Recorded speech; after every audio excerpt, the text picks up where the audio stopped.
दुनिया भर से देने वाले नाज़रीन सामीन को अच्छा मुलाकात सलाम। नाज़रीन, आज हम जिस टॉपिक पर डिस्कशन करने वाले हैं वो सेकेंडरी मैथमेटिक्स में chapter number 10 differential equation. Differential equation में हमने एक्सरसाइज 10.1 की क्वेश्चन नंबर 1 और क्वेश्चन नंबर 2 सॉल्व कर लिया था।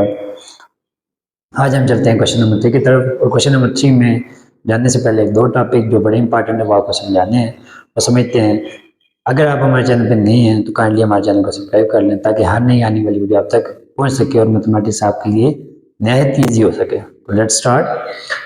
क्वेश्चन नंबर 3 ये कहते हैं using initial condition and general solution of differential equation defined determine a particular solution. Viewers, दो तरह के सॉल्यूशन होते हैं, एक हमारे पास होता है जनरल सॉल्यूशन और एक व्यूअर्स हमारे पास होता है particular solution. What is the general solution, what is the particular solution? तो स्टार्ट करते हैं। सबसे पहले general solution. General solution, general solution. What is general solution? Let's suppose any differential equation dy by dx is equal to x. This is general. This is a quadratic equation. This is a differential equation. Now, solving differential equation dy is equal to x dx. We take integration.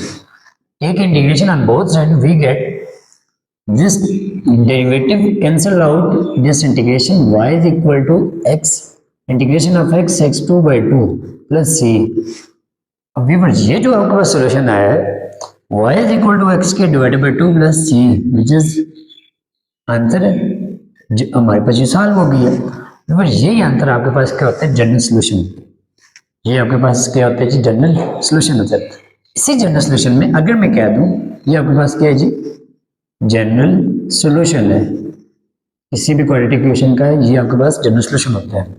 अब इसी general solution को अगर मैं x की value 0 और y की value 1 put करता हूँ इस जनरल सॉल्यूशन में, तो सो आपके पास क्या बन जाएगा, 1 इज इक्वल टू 0 का square divided by 2 which is equal to c which is equal to आपके पास क्या आ जाएगा 1, क्योंकि ये 0 तो ये आपके पास 1 के इक्वल आ जाएगा।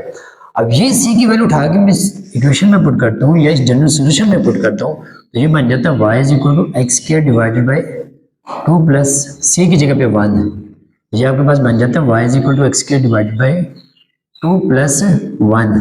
अब ये जो व्यूअर्स आपके पास सॉल्यूशन है इसे हम कहते हैं पर्टिकुलर सॉल्यूशन। पर्टिकुलर सॉल्यूशन जो किसी पर्टिकुलर पॉइंट से आपके पास जो सॉल्यूशन बनता है जो पर्टिकुलर सॉल्यूशन कहते हैं।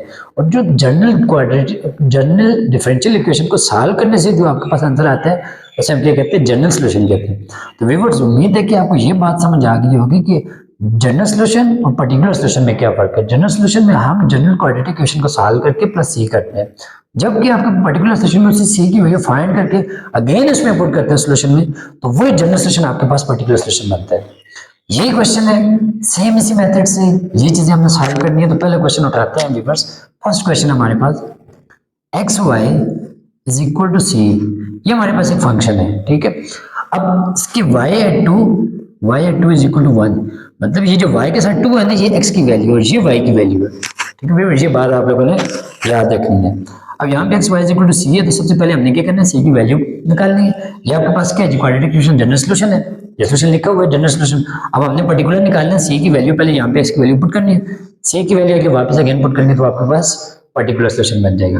तो सॉल्यूशन में आ जाते हैं। सबसे पहले हमने क्या करना है जी, X Y is equal to C है, ठीक है। वैल्यू पुट कर दो, एक्स इज इक्वल टू 2 और वाई इज इक्वल टू 1, तो इसमें पुट कर दो इन इक्वेशन नंबर 1, तो क्या हो जाएगा, x 2 into 1 which is equal to c which is equal to 2. So put value of c in equation number 1. So we get xy is equal to 2. This is called a particular solution. Particular solution. और इसी को क्या कहेंगे, जिसका answer भी कहेंगे। Next question में y is equal to x minus x natural log of x plus c और y at 1 is equal to 2 है। आपने सिंपल क्या करना है, ये दोनों की वैल्यू, ये आपके पास वैल्यू x की, ये y की है, उठा के इधर पुट करना है, c की वैल्यू आ जाएगी।